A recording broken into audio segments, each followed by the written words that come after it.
In this video, I am going to talk about mass layoffs. And they are here and practically happening, but AI may not be the real reason as it is portrayed everywhere else. More than 73,000 jobs have been wiped out in the first quarter alone across 95 companies, and the job cuts are far from over. And I am going to say something that makes most people uncomfortable. And these mass layoffs are not about just AI, they are about fear, they are about profit, they are about investors. And they are about companies realizing they can cut people, blame technology, impress investors, and make remaining employees work twice as hard as can possible. And hey, if you have not met me, my name is Pritam, generative AI. I work with Google for last 7+ years, and I have been in this AI space for quite some time and observing this notion. And in this video, it's not about me, it's about the scariest part. And most people think it is a tech problem. It is not. Tech is just where the earthquake starts, the shockwaves hits everywhere else later. That's the reality. And right now, we are watching something very dangerous happening in real time. And Meta has reportedly prepared to cut 8,000 jobs, roughly 10% of their workforce, on May 20th, as expected, while leaving thousands of job roles unfilled. Microsoft is reportedly offering voluntary buyouts to around 7% of the US workforce who are nearly 70 years or cross 70 years, have been a long timer at the company Microsoft. Layoff trackers are now shows tens of thousands of tech workers are already affected in 2026. If reports have to be believed, it is about 80 to 90,000 jobs has been lost in this layoffs in IT space. But the question is nobody is wanting to ask clearly, are these people replaced by AI? That's a bigger question. Or AI is just the clean futuristic excuse companies needed. Because when company says we are becoming more efficient with AI, it sounds innovative. But when the real person gets locked out of the laptop at 6 a.m., we know the Oracle story, it doesn't feel like innovation. It feels like betrayal. You heard me right. And let me explain you what's happening actually. For example, for last few years, companies told employee one thing, right? We are family. The one morning, the family sends an email saying, due to organizational restructuring, your role has been redundant or eliminated. No warning, no conversation, no goodbye, just an email, a Zoom call maybe, a locked out laptop, and suddenly the salary you built your life around is gone. The rent is still due, the loan is still due, kids need school fees, but the company has moved on. And this is where things gets ugly because while employees are losing job, big tech companies are spending massive amount of money on AI infrastructure, data center, chips, automation systems, or even helping the companies who are building models like Oracle. They're renting out space and laying off people like 20 to 30,000 people and working as AI landlords. And coming back to Meta's AI investment push has been tied to huge capital spending plans, even while the companies is cutting roles. So people are asking, wait, this money is for AI, but no money for employees, and that is the tension. Let me start with the section 1, the layoff stories company wants you to believe. This official story may sound very simple. Company says we are restructuring, we are improving efficiency, we are becoming AI first company, we are removing bureaucratic layers, we are focusing on high impact work. On paper, that sounds completely professional and clean. But in real life, it means this one team of 10 becomes a team of 5. The 5 people who remain are told to use AI tool to produce the output of 10 people and improve their productivity gains. The company saves money, executive call it productivity, investor calls it discipline, employees call it burnout. That's what is happening. And this is the new workplace equation. Fewer people, more tools, more pressure, same deadlines, higher expectations, and impact on your health. And AI is not changing the job market. AI is changing the power balance between the companies and workers. Because earlier, if company cut too many people, productivity collapsed. Now companies are testing a new idea. What if we could cut people and force the survivors to figure it out with AI? This is the real experiment and nobody is talking about it. And employees are the test subjects. And that's the literally bad word, but that's the honest truth. Section number 2, is AI replacing everyone? Now, let's be honest. AI is not fake. It's happening really. AI is not a hype anymore. AI can write code. AI can summarize document. AI can create reports. AI can help you with customer support. AI can help you generating marketing content. AI can analyze data. AI can automate repetitive tasks. So yes, some jobs are genuinely being impacted. But here is the controversial part I want to highlight. Not every layoff blamed on AI is actually caused by AI. Some companies overhired during pandemic. Some companies are under pressure from investors. Some companies want to protect margins. Some companies want to look AI native to Wall Street. And AI gives them perfect story because we are cutting jobs and cutting cost might sound harsh, but we are transforming with AI. Sounds visionary, isn't it? That's the difference. Same layoffs, but better branding. And this is why people call it AI washing. And this was the term not used by me. This was used by Sam Altman at one of the conference. And when companies use AI language to make ordinary cost cutting look like futuristic transformation, so the question is not just will AI take my job? The better question is will company use AI as a reason to redesign my job, reduce my team, increase my workload? The answer, unfortunately, is yes in many places. Let's move on to section number 3. Why this feels different from old layoffs.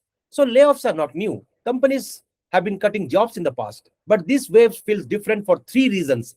Number 1, speed. Earlier companies needed months to restructure. Now one AI tool can instantly change what leadership thinks one employee should be able to produce. If one person with AI can do 3% job did before, management starts asking, why do you need still 3 people? Number 2, ambiguity. Nobody knows exactly which jobs are safe. To be honest, software engineers thought they were safe. Then AI started writing code. Designers thought creativity was safe. AI started creating stunning visuals. Writers thought language was safe. And then AI started writing drafts. Analysts thought spreadsheets were safe. AI started building dashboards. So now everybody is asking, am I the next one? This is the bigger question everybody is seeking an answer for. Number 3, psychological pressure. Even people who keep their jobs don't feel safe anymore. They feel like every performance review is secretly asking, are you still worse than the AI tools we just bought? That's completely brutal because now people are not just competing with colleagues, they are competing with a machine that doesn't sleep, doesn't ask for holidays, doesn't take a lunch break, coffee break, or a bio break, doesn't ask for a salary raise, and doesn't complain on Slack. Let's move on to section number 4. This is not just a tech problem. Lot of people are making a dangerous mistake. And let me tell you very brutally in an honest way. I don't work at Meta. I don't work at Microsoft. I don't work in Silicon Valley. So I am safe. The answer is no. That is exactly people are getting blindfolded because tech companies usually move first, then finance watches, then retail watches, then healthcare watches, then education watches, then media watches, and then consulting companies watches. Then every mid-sized companies ask, if big companies are cutting cost with AI, why aren't we doing it? And for an example, Nike recently announced 1,400 layoffs, which cost reportedly affecting its technology division across regions, including APAC. The Snap also announced major workforce cut in April, with reports tying to mostly AI-driven cost cutting. That should tell you something important. It is not just about software engineers or coders, it is about every job where part of work can be documented, repeated, predicted, automated, or measured. If your work is mostly copy pasting, reporting, summarizing, scheduling, basic analysis, simple content creation, routine support, or repetitive coordination, you need to be aware and on the wrong side, and you need now to pay attention. Not panic, but pay attention because the market is changing quietly before most people can really understand it. Let's move on to section number 5. The real game. Fewer people, higher output. Here is what companies are really trying to do. They are not always trying to replace every employee with AI. This is too simple. What they really want is one employee plus AI should produce the output of two, maybe three or four, or maybe five employees. That means workers of the future is not a person who knows their job. Worker of the future is who knows their job and knows how to multiply themselves or augment themselves with AI. And that is the harsh truth. A marketeer who uses AI will replace a marketeer who doesn't use. A recruiter who uses AI will replace a recruiter who doesn't use. A developer who uses AI will replace a developer who refuses to adapt. A salesperson who uses AI to research, outreach, follow up, and proposals will outperform someone still doing the manual way.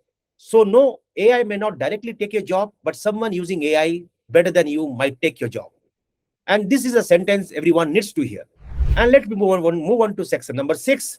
What people are getting wrong. Most people are reacting in two extreme ways. One group says AI will take every job, we are doomed. Another group says AI is just a hype, nothing will change. Both are wrong. It is not blockchain technology. It is happening really now in 2026 and from 2025 onwards, and major shift is expected. The truth is, it is in the middle. AI will not replace everyone overnight, but AI will absolutely change what companies expect from their employees or people. And when expectations change faster than people can adapt, layoffs will happen. And this is why this movement feels so much chaotic, because companies themselves don't fully know what's the future organization looks like. They're experimenting, they're cutting, they're hiring in some areas, firing in others, they're freezing roles, they're offering buyouts, they are saying AI first, but many companies still don't have an internal clear plan. And the strategy is quite fragmented at this point, to be honest. And uncertainty is what makes this dangerous, because when leadership is unsure, employees become the buffer and the scapegoat. Employees absorb the confusion, employees absorb the workload, employees absorb the risk. And if the strategy fails, the company calls it restructuring. If your life collapses, that's your problem. Section number 7. So, what you should do actually? Not panic, prepare. This is the biggest difference. Step 1, audit your job. Ask yourself honestly, what part of my work is repetitive? What part AI can already do? What part requires human judgment, trust, leadership, empathy, relationships, or accountability? The more your job depends on repeatable tasks, the more vulnerable it is. Step 2, learn AI inside your actual profession. Don't just you learn random prompts on ChatGPT or some other tools. Learn how AI applies to your job. If you are in marketing, learn AI content system, campaign research, customer segmentation, analytics, or maybe content creation with video creators creative tools. If you are in sales, learn AI prospecting, proposal writing, RFP research, CRM automation, and follow-up systems. If you are in finance, learn AI reporting, forecasting, data cleanup, and risk analysis. If you are in HR, learn AI screening, employee engagement analysis, policy drafting, workforce planning. If you are a developer, learn AI assisted coding, debugging, documentation, testing, and architecture thinking. Generic AI knowledge is not enough anymore.